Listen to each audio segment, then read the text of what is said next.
உங்களுடைய பேர் என்னங்க? எங்கேருந்து வரீங்க? என்ன தரவரிசையின் என்ன துறை எடுத்திருக்கீங்க? என்னோட பேர் வந்து சூர்யா. நான் கரூர் மாவட்டத்துல இருந்து வரேன். நான் வந்து நடந்து முடிந்த வந்து combined technical services examination interview போஸ்ட்ல வந்து ஸ்டேட் ஃபர்ஸ்ட் ரேங்க் வந்து ஹோல்ட் பண்ணி, சிப்காட்ல அசிஸ்டன்ட் மேனேஜர் போஸ்ட் வந்து சூஸ் பண்ணியிருக்கேன். ஓகேங்க. அன்புறவுகளுக்கு வணக்கம். எங்களுடைய சாரல் டாக்ஸ் யூடியூப் சேனலுக்கு இவ்வளவு நாட்கள் நீங்கள் கொடுத்த ஆதரவுக்கு மிக்க நன்றி. எங்களுடைய அடுத்த கட்ட பயணத்திற்கும் அடுத்த கட்ட வளர்ச்சிக்கும் உங்களால் முடிந்த ஆதரவை அளியுங்கள். இப்போ இந்த தேர்வு எழுதணும்னா என்ன படிப்பு படிச்சிருக்கணுங்க? இந்த தேர்வு எழுதணும்னா ஒன்று வந்து இன்ஜினியரிங் கேட்டகரி தனியாக இருக்காங்க. அது இல்லாமல் economics, MA economics or MSc statistics complete பண்ணியிருக்கவங்க வந்து இந்த எக்ஸாம் எழுதலாம். நான் வந்து I completed MA economics. So அந்த இதில் வந்து நான் எழுதினேன். இந்த எக்ஸாமினுடைய பேட்டர்ன் பற்றி சொல்லுங்க. ஆன்லைனில் வந்து ஒரு எக்ஸாம் நம்ம எழுதுகிற மாதிரி இருக்கும் சிபிடியில்.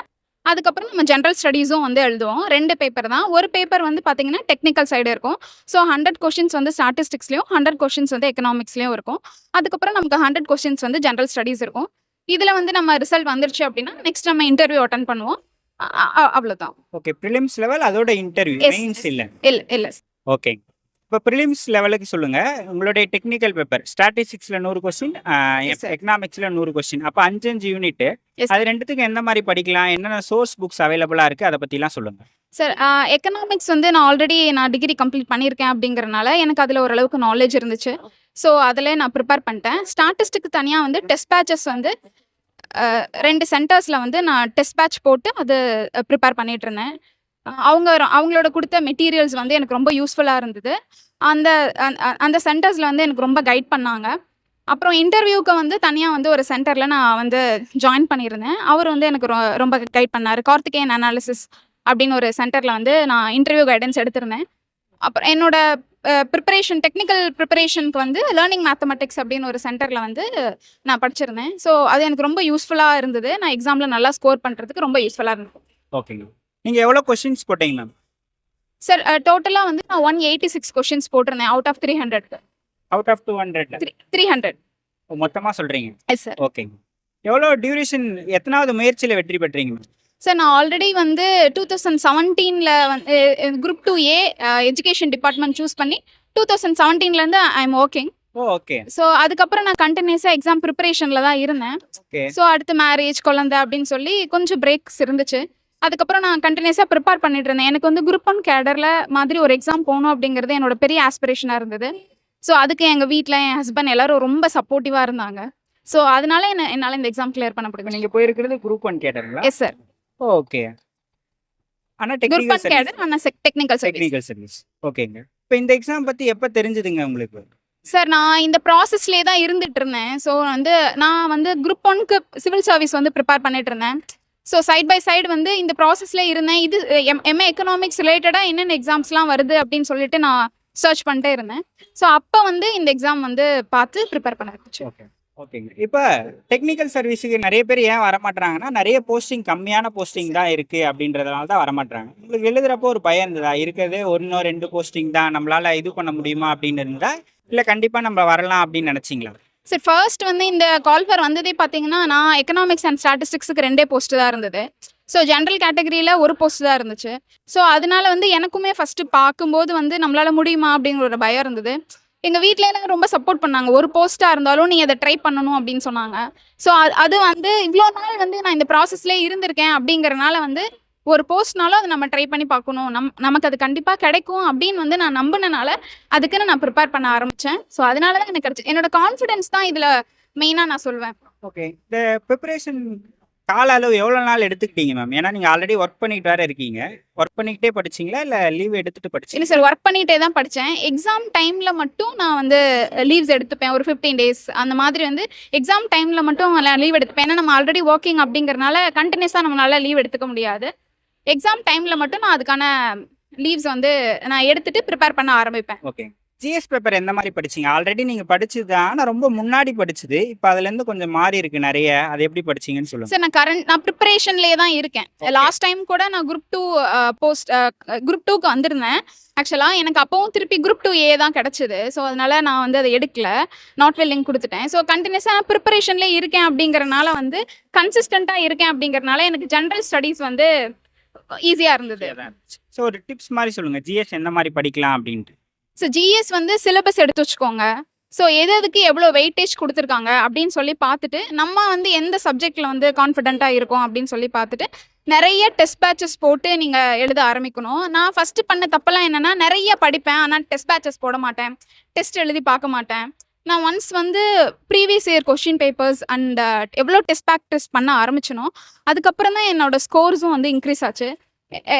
ஃபார் எக்ஸாம்பிளாக இந்த எக்ஸாமுக்கு வந்து கம்பைன்டு டெக்னிக்கல் சர்வீஸ் பார்த்தோம் அப்படின்னா, நிறைய பிஒய்க்யூஸ் வந்து நான் சால்வ் பண்ணேன். ஸோ அந்த பிஒய்க்யூஸ் சால்வ் பண்ணது எனக்கு ரொம்ப யூஸ்ஃபுல்லாக இருந்தது. நான் ஆல்மோஸ்ட் வந்து 73 அவுட் ஆஃப் 100 கொஷின்ஸ் வந்து நான் ஜிஎஸ்ல போட்டிருந்தேன். அதுக்கெல்லாம் மெயின் ரீசன் என்னன்னா பிஒய்க்யூ நான் சால்வ் பண்ணது தான். ஓகே. உங்களோட டெக்னிக்கல் பேப்பர் வந்து சிபிடி, ஓஎம்ஆர் வந்து ஜிஎஸ் பேப்பர் வந்து ஓஎம்ஆர் எக்ஸாம். நோ சார், ரெண்டுமே சிபிடியில் தான் இருந்தது. ரெண்டுமே சிபிடி தான். ஓகே. வேற வேற நாள் தானே நடக்கும்? வேற வேற நாள் தான் நடக்கும். ஓகே. இப்போ இந்த எக்ஸாம் கிளியர் பண்ணிட்டேன், எக்ஸாம் எழுதிட்டு வந்துட்டீங்க, கிளியர் ஆகிட்டான்னு தெரிஞ்சிச்சு. அப்புறமா இன்டர்வியூக்கு எந்த மாதிரி உங்களை தயார்படுத்திக்கிட்டீங்க? சார் இன்டர்வியூ வந்து இது எனக்கு ஃபர்ஸ்ட் டைம் இன்டர்வியூ. நான் இது வரைக்கும் போனதே கிடையாது. நான் ஆல்ரெடி இருந்ததும் வந்து 2A அப்படிங்கிறனால இன்டர்வியூ நான் ஃபேஸ் பண்ணதே கிடையாது. ஸோ எனக்கு ரொம்ப பயம் இருந்துச்சு.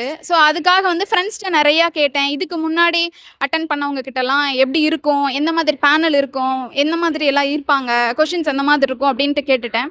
ஸோ சிவில் சர்வீஸ் எடுத்துட்டோன்னா அங்கே எந்த மாதிரி இருக்கும், டெக்னிக்கல் சர்வீஸ்னால் அங்கே எந்த மாதிரி கொஷின்ஸ் கேட்பாங்க அப்படிங்கிற மாதிரி என்னோட ஃப்ரெண்ட்ஸ் எல்லாத்துக்கிட்டையுமே நான் கேட்டேன். ஆல்ரெடி ஒர்க் பண்ணிட்டு இருக்கிறவங்கக்கிட்டையும் நான் கேட்டேன்.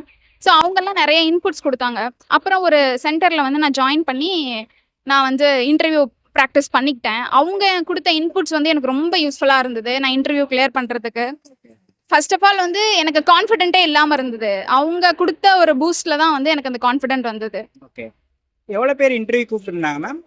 சார் இன்டர்வியூ வந்து 1:3 தான் கூப்பிட்டுருந்தாங்க. நான் 6 பேரா? 6 பேர் தான். 6 பேர் தான். ஓகே. 6ல் ஃபர்ஸ்ட் ரேங்க் எடுத்திருக்கீங்களா? இப்போ எவ்வளோ நேரம் நடந்துச்சு, என்ன மாதிரியான கேள்விகள்லாம் வந்துச்சுங்க? சார் இது நம்ம எழுதுனதே வந்து சிப்காட் அசிஸ்டன்ட் மேனேஜர் போஸ்ட் தாங்கிறனால கேட்ட மோஸ்ட் ஆஃப் த கொஸ்டின்ஸ் நான் எக்ஸ்பெக்ட் பண்ணது ஒருவேளை எக்கனாமிக்ஸ்ல இருந்து கேட்பாங்க. ஸோ அந்த மாதிரி எல்லா இதுலேயும் வந்து ஒரு 5 பார்ட்டாக பிரிச்சுட்டு ஜென்ரல் ஸ்டடீஸ் எப்படி கேட்பாங்க, கரண்ட் அஃபேர்ஸில் கேட்பாங்க, சப்ஜெக்ட்ஸில் கேட்பாங்க, நான் ஆல்ரெடி ஒர்க் பண்ணதில் கேட்பாங்க. ஸோ அந்த மாதிரி நான் ப்ரிப்பேர் பண்ணியிருந்தேன். ஆனால் எனக்கு கேட்டது வந்து ஃபுல்லாக வந்து கம்பெனி ரிலேட்டடாக, அந்த சிப்காட் ரிலேட்டடாக தான் கொஷின்ஸ் தான் இருந்தது. ஓகே. எப்படி போச்சு இன்டர்வியூ உங்களுக்கு? எவ்வளோ நேரம் போச்சு? இன்டர்வியூ வந்து எனக்கு ஒரு 15 மினிட்ஸ் தான் போயிருக்கோம். ஸோ ரேப்பிட் ஃபயர் மாதிரி இருந்தது. ஒரு 3 மெம்பர்ஸ் தான் இருந்தாங்க. ஸோ ஒரு டிஎன்பிஎஸ்சி மெம்பர், அப்புறம் 2 மெம்பர்ஸ் வந்து இருந்தாங்க. ஸோ ஃபஸ்ட்டு பேசிக்காக நீங்கள் எங்கேருந்து வரீங்க, எங்கே ஒர்க் பண்ணுறீங்க, அந்த பேசிக்ஸ் கேட்டுட்டு அதுக்கப்புறம் அப்படியே வந்து சிப்காட் ரிலேட்டடாக அந்த கம்பெனியில் என்னென்னலாம் பண்ண போகிறாங்க, ஸோ எங்கெங்கெல்லாம் இருக்குது, அந்த மாதிரி மோஸ்ட் ஆஃப் த கொஷின்ஸ் அது ரிலேட்டடாகவே தான் இருந்துச்சு. பேனல் வந்து மோஸ்ட்லி கம்ஃபர்டபுளாக தான் வச்சுக்கிட்டாங்க. ஓகே. இப்போ நீங்கள் 2017 போயிட்டீங்க. அதன் பிறகு திருமணம் ஆயிடுச்சு, ஃபேமிலி அதெல்லாம் வந்துச்சு. ஏன் குரூப் 2A நிற்கணும்னு இல்லாமல் குரூப் 1 வரைக்கும் ட்ரை பண்ணி இத்தனை ஆண்டுகள் தொடர்ச்சியாக கன்சிஸ்டன்சியாக படிச்சுக்கிட்டே இருந்தீங்க மேம்? சார் எனக்கு வந்து அப்போ இருந்தே வந்து குரூப் 1 கேடரில் வந்து ஒரு போஸ்ட்டில் இருக்கணும், இன்னும் சொன்ன போனால் சிவில் சர்வீஸில் இருக்கணும் அப்படிங்கிறது என்னோட ரொம்ப நாள், டெப்டி கலெக்டர் ஆகணுங்கிறது என்னோட ரொம்ப நாள் கனவாக இருந்தது. ஸோ நான் படித்ததும் வந்து பார்த்தீங்கன்னா, நான் 10th ஸ்கூல் ஃபஸ்ட்டு கவர்மெண்ட் ஸ்கூலில் தான் படித்தேன். ஸோ 11th 12th வந்து இன்னொரு ஸ்கூலில் படித்தேன். எனக்கு கன்செஷன் கொடுத்தாங்க, ஸோ அந்த ஸ்கூலில் படித்தேன். கவர்மெண்ட் காலேஜில் I completed my engineering, BE computer science. So அதுக்கப்புறம் வந்து இந்த ஃபீல்டுக்குள்ளே நான் வந்து ஒன்ஸ் வந்து கவர்மெண்ட் ஃபீல்டுக்குள்ளே வரணும் அப்படின்னு நினச்சோன்னே எடுத்தோன்னே எனக்கு கிடச்சிருச்சு. நான் ஒரு 6 months ஆஃப் ப்ரிப்பரேஷன்லேயே I got good to a post. So வந்து 2017 2018 I got married. 2019 I have a child. So எனக்கு டாட்டர் இருக்கா. ஸோ வந்து நிறைய ரெஸ்பான்சிபிலிட்டிஸ் இருந்தது. அதுக்கப்புறமும் என்னோட கனவை என்னால் விட முடியல. என்னோட வீட்டில் எனக்கு ரொம்ப சப்போர்ட் பண்ணாங்க, என் ஹஸ்பண்ட் எனக்கு ரொம்ப சப்போர்ட் பண்ணார். ஸோ அதனால கண்டினியூஸாக என்னோட ப்ரிப்பரேஷன் வச்சுட்டே இருந்தேன். ஆஃபீஸ் வந்து நம்ம போனோம்னா ஆஃபீஸ்லேயும் ஒர்க் இருக்கும் நமக்கு. 10 to 6 அப்படிங்கிறது வந்து யூஸ்வலாக நமக்கு ஒர்க் இருக்க தான் செய்யும். அதையும் தாண்டி நான் போயே ஆகணும் அப்படிங்கிற வந்து எனக்குள்ளே அந்த ஒரு விஷயம் இருந்தனால தான் வந்து என்னால் இவ்வளோ நாள் கடந்தும் வர முடிஞ்சுது. நான் இதுக்கிடையில் நான் நிறைய அட்டம்ஸ் கொடுத்துருக்கேன். எனக்கு அட்டம்ஸ் எதுவும் கிளியர் ஆனது இல்லை. ஸோ அதுக்கப்புறமும் நிறைய டிகிரிஸ் வந்து நான் கம்ப்ளீட் பண்ணினேன், இதுக்காக யூஸாக இருக்கும்ன்ட்டு. அப்புறம் MSW கம்ப்ளீட் பண்ணேன். ஸோ கரண்ட்லி இந்த ப்ராசஸ்லேயே நான் இருக்கேன். கன்சிஸ்டண்ட்டாக இருந்தனால மட்டும்தான் எனக்கு கிடச்சிச்சு. வீட்டில் இருந்துகிட்டேவும் படிச்சிருக்கீங்க. இப்போ நிறைய ஹவுஸ் ஒய்ஃப் திருமணமானவங்களாம் படிக்கிறாங்க. நீங்கள் திருமணம் ஆகிட்ட பிறகும் படிச்சுக்கிட்டே இருந்திருக்கீங்க. அவங்களுக்கு ஏதாவது யூஸ்ஃபுல்லான டிப்ஸ் இருந்தால் சொல்லுங்கள் மேம், எப்படி படிக்கலாம் அப்படின்ட்டு. அதாவது நீங்கள் படிக்கணும்னு டிசைட் பண்ணிட்டீங்கன்னா உங்கள் சுச்சுவேஷன் வந்து எவ்வளோ ஹார்டாக வேணா இருக்கும். உங்களுக்கு ஒரு நாள் நிறையா வேலை இருக்கும், ஒரு நாள் கம்மியாக இருக்கும். சுற்றி இருக்கவங்க ஏதாவது சொல்லுவாங்க, என்ன நீ இவ்வளவும் படிச்சுட்டு இருக்க, இன்னும் சொல்லப்போனால் என்னோட ரிலேட்டிவ்ஸ் எல்லாம் சொல்லியிருக்காங்க, என்னம்மா பாப்பாவும் படிக்குது நீயும் சேர்ந்து படிச்சுட்டு இருக்கான்லாம் கேட்டிருக்காங்க.